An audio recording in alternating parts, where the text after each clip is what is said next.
자, 오늘 본문에는 중요한 한 단어가 나옵니다.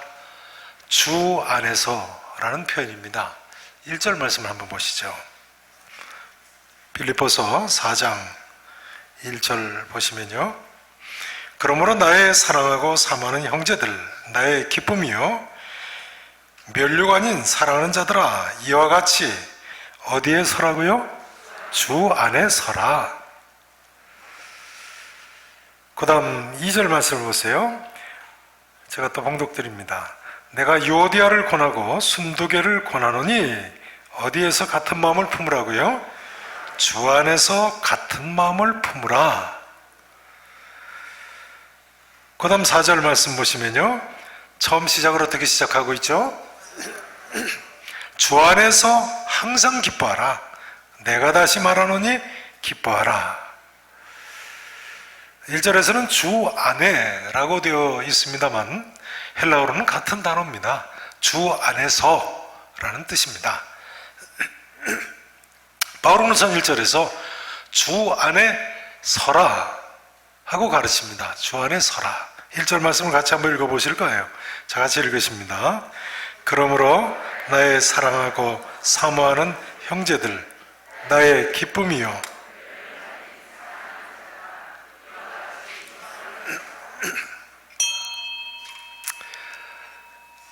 바울은 그러므로 이와 같이 주 안에 서라고 합니다. 그러므로는 앞의 내용을 받는 표현이죠. 그러므로 이와 같이 전부 앞의 내용을 전제로 하고 하는 이야기입니다. 그 앞의 내용이 무엇입니까? 지난주에 보셨죠? 땅의 일을 생각하는 자가 아닌 우리의 시민권은 어디에 있다고요? 하늘에 있는 자로서 예수 그리스도를 기다리며 서라는 그런 말씀입니다. 여기 선다는 단어는 군대 용어라고 합니다. 군인들이 부동 자세로 서는 것을 가리킬 때 쓰는 단어라고 합니다. 로마 제국의 군인들이 불화살이 쏟아져도 돌포탄이 사방에서 날라와도 흔들리지 않고 서서 전진하는 것을 가리킵니다. 성도들도 마찬가지라는 것입니다. 때로는 불같은 시험이 올 때도 있고 고난이 겹칠 때도 있습니다만 이와 같이 굳게 서라는 말씀입니다. 그럼 성도들은 어떻게 이런 삶이 가능합니까? 주 안에서만 가능한 것입니다. 달리 이야기하자면 주 안에 있기 때문에 가능한 것입니다. 또다시 이야기하자면 주 안에 있어야지만 가능한 것입니다. 여러분, 우리가 땅의 일을 생각하지 않는 것, 그리고 하늘 시민권자로서 예수 그리스도를 기다리며 사는 이 모든 것이 오직 주 안에서만 가능한 삶 아닙니까? 여기 주 안에서라는 것은 믿음 안에서입니다. 즉 예수님을 주님으로 믿는 믿음 안에서를 가리킵니다. 여러분, 예수님은 주님이라고 믿으십니까? 예수님을 주인님이라고 믿으십니까? 주 안에 있으시죠? 요즘 코로나 바이러스로 전 세계가 대혼란에 처해 있고 우리나라도 경제적으로 어려운 분들이 많으십니다만 우리가 주 안에서만 어떤 경우에도 흔들리지 않고 굳게 설 수가 있는 줄로 믿으시기 바랍니다. 예수님을 주님으로 믿는 믿음 안에서만 이것이 가능한 이야기입니다. 그러므로 사도 바울은요, 골로새서 2장 7절에서 이렇게 이야기하고 있습니다. 그리스도 안에 뿌리를 박으며 세움을 입어 교훈을 받은 대로 믿음에 굳게 서라. 골로새서 1장 22절 23절에서는 이렇게 이야기합니다. 이제는 예수님의 육체의 죽음으로 말미암아 화목하게 하사 너희를 거룩하고 흠없고 책망할 것이 없는 자로 그 앞에 세우고자 하셨으니 만일 너희가 믿음에 거하고 터 위에 굳게 서서 너희들은 바 복음의 소망에서 흔들리지 아니하면 그리 하리라고 했습니다. 근데 사도 바울은요, 빌립보 교회 성도들을 나의 사랑하고 사모하는 형제들, 나의 기쁨이요 뭐라고요? 멸류가 아닌 사랑하는 자들이라고 부르고 있습니다. 멸류관, 수만 명이 뛰어도 우승한 한 사람만 쓸 수 있는 멸류관이요. 빌립보 교회 성도들은 사도 바울이 전도해서 개척해서 세운 교회 성도들입니다. 그러니까 빌립보 교회 성도들은 사도 바울이 직접 스승인 제자들이고 아니면 제자들의 제자들인 사람들입니다. 이 제자 혹은 제자들인 성도들에게 사도 바울이 부르는 표현입니다.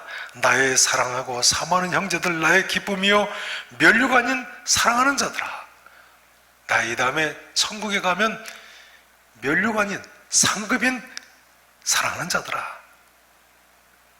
오늘 우리 교회에서는 스승의 주일로 지킵니다만 사도 바울이 제자들을 얼마나 높여주는지요.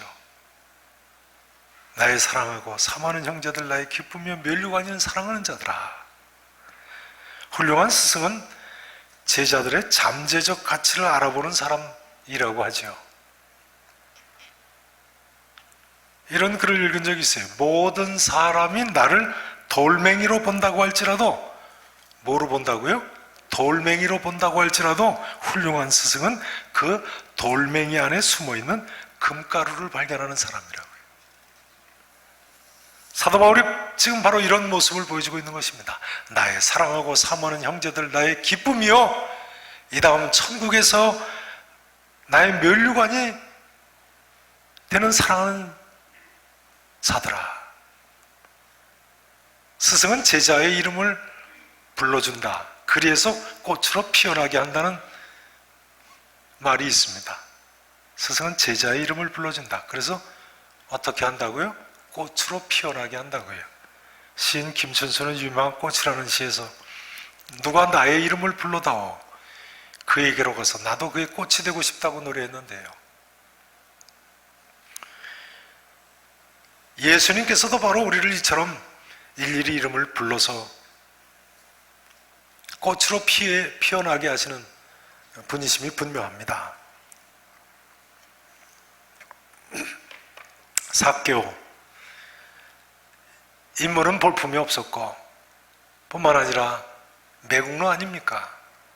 자기 민족의 세금을 착취해서 로마 제국에 넘겨주는 사람, 돈만 알고 악한 사람이라고 지탄받던 그 삭개오를 예수님께서 이름을 불러주시고 믿음의 사람 한 송이 꽃으로 피어나게 하셨습니다. 누가복음 19장에 보면 예수님께서 삭개오가 올라간 돌 무화과 나무까지 걸어가셨어요. 쳐다보시면서 삭개오야 속히 내려와라. 내가 오늘 내 집에 유하여야겠다. 이때 삭개오가 급히 내려와 즐거워하며 예수님을 영접했다고 나와 있습니다. 그리고 뭐라고 예수님께 말씀드렸다고요? 주여 보시옵소서. 예수님을 주님이라고 고백하고 있네요. 내 소유의 절반을 가난한 자들에게 주겠사오며 만일 누구의 것을 속여 빼앗은 일이 있으면 네 갑절이나 갚겠나이다 하며 헌신했습니다. 참 스승은 제자의 가치를 알아주는 사람이죠. 그래서 제자로 하여금 이처럼 변화되고 자라고 헌신하고 열매 맺게 하는 사람입니다. 예수님이 바로 이런 모습을 우리에게 보여주고 계십니다. 성도 여러분, 오늘도 우리 모두 참 스승이 되시는 예수님께서 내 이름 석자를 부르시는 이 음성을 들으시기를 바랍니다. 그리고 예수님 안에서, 주 안에서 한 송이 꽃으로 피어나고 열매 맺는 삶을 사실 수 있기를 축원합니다. 다시 이야기하자면요, 주님 안에서 어떤 경우에도 낙심하거나 흔들리지 마시고 소망 가운데 다시 일어서실 수 있기를 진심으로 축원합니다. 이제 사도 바울은 두 번째로 2절에서요, 주 안에서 같은 마음을 품으라고 명령합니다. 자, 2절 말씀 같이 함께 읽어보실까요? 2절 말씀 함께 읽으십니다. 내가 유오디아를 권하고 순두개를 권하노니 주 안에서 같은 마음을 품으라. 빌립보 교회는 신약시대 교회 중에 가장 모범적인 교회 중에 하나였습니다. 그러나 그렇다고 해서 전혀 문제가 없는 교회는 아니었습니다. 2절에 보시는 대로 빌립보 교회 지도자급이라고 할 수 있겠죠. 유오디아와 순두개라는 사람 사이에 불협화음이 있었군요. 그래서 사도 바울이 하는 말입니다. 내가 유오디아를 권하고 순두개를 권하노니 주 안에서 같은 마음을 품으라. 그러고 보면 이 세상에 완벽한 교회는 없는 것 같습니다. 누군가가 이런 이야기를 했습니다. 완전한 교회를 찾지 마시오. 그런 교회는 있지도 않습니다만 있다고 해도 문제는 당신이 그 완전한 교회 교인 자격이 되지 않는다는 사실입니다. 네. 그러고 보니까 그렇네요. 이 세상에 완전한 인간은 없으니까요. 그렇습니까? 안 그렇습니까? 그럼 이 세상에 완전한 교회도 있을 수 없는 것 아니겠습니까? 아무튼 초대교회 중에 대표적인 모범적인 교회였던 빌립보 교회도 한 가지 이 문제로 시달렸습니다. 재밌는 점은요, 요디아와 순두개가 무슨 문제를 가지고 다퉜는지는 성경에 안 나와 있다는 점입니다. 사실 이 두 사람이 무슨 문제 가지고 싸웠느냐가 중요한 것이 아니겠죠. 갈등이 있느냐 없느냐가 중요한 문제 아니겠습니까? 그 두 사람을 향해서 사도 바울은 주 안에서 같은 마음을 품으라고 명령을 합니다. 여러분, 같은 마음만 품으면요, 교회 안팎의 모든 갈등은 다 해결될 수 있습니다. 중요한 점은 같은 마음을 품는 것도 어떻게 가능하다고요? 주 안에서만 가능하다는 사실입니다. 공감하시죠? 믿음이 아니면 어떻게 같은 마음이 되겠습니까, 우리가? 이제 3절 말씀을 같이 한번 읽어보시죠. 3절 말씀. 자, 함께 읽어보십니다. 시작.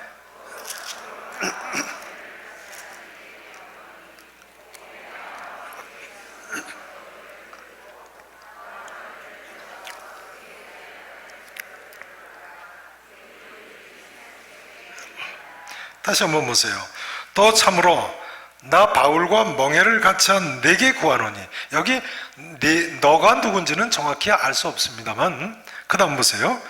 복음에 나와 함께 힘쓰던 누구들을 도우라고요? 저 여인들을 도와라. 여기 저 여인들은 틀림없이 유오디아와 순두개입니다. 복음에 나와 함께, 바울과 함께 힘쓰던 여인들이에요. 그러니까 이 두 여인은 한때는 바울과 복음에 함께 힘쓰던 여인들이었던 거예요. 그런데 이제 서로 다른 마음을 품고 서로 갈등 관계에 있는 거예요. 그러면요, 바울이 왜 너라는 사람한테 이 여인들을 도우라고 권합니까? 싸우는 사람들인데요. 그 이유가 그 다음에 나와 있습니다. 돕고, 그 다음 보세요. 또한 클레멘드와 그 외에 나의 동역자들도 도와라. 돕고 도와라 하죠. 왜요? 그 이름들이 어디에 있다고요? 생명책에 있기 때문이라는 거예요. 한번 여쭤봐야 되겠습니다. 예수 잘 믿다가 서로 의견이 나뉘어 다툰다. 그럼 두 사람은 생명책에서 이름이 지워질까요? 그대로 있을까요?